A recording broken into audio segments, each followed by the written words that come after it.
Sinuntok ng isang lalaki ang nakatinginan lang niyang motor taxi rider sa Makati. Gumamit naman ang biktima sa takot na mapuruhan at magaya sa ilang napaulat ng nasawing rider. Nasa frontline ng balitang yan, si Brian Castillo.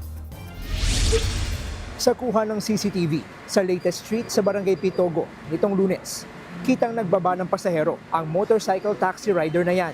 Maya-maya pa, dumaan ang isang lalaki at babae na tila nagtatalo. Napalingon sa kanila ang rider. Nagtuloy-tuloy sa paglalakad ang babaeng naka-jacket. Sumunod naman ang lalaki. Nakalampas pa ito sa rider pero bumalik at kinumpronta ang rider. Hanggang sa bigla na lang niyang sinapak ang rider. Gumanti naman ang rider at hinampas siya ng helmet. Nakabawi rin ng isa pang suntok ang lalaki. Dumating naman ang ilang kasama ng nanuntok na lalaki para umawat. Kwento ng motor taxi rider na si alias Josh. Naghihintay lang siya nang magbubuk na panibagong pasahero nang mangyari ang insidente.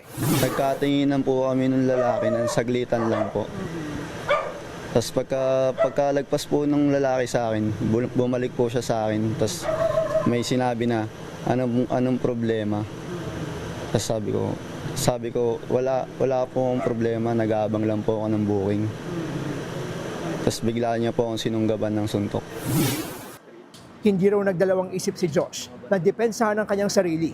Ayun din po yung nasa isip ko na baka mangyari din sa akin yung mga nangyari sa mga rider na nasasaksak, namatay. Yung lalaki po, patingin ko po nakainom po siya. Aminado naman daw ang lalaki sa nagawang mali at humingi ng pasensya. Sabi niya, ang sama kasi yung tingin mo, inaamin naman niya na sinaktan niya yung tao. Dala nga lang na sabi niya, yung emotion niya, dahil nagtatalo nga silang mag-live-in, kaya napagbalingan niya yung tao.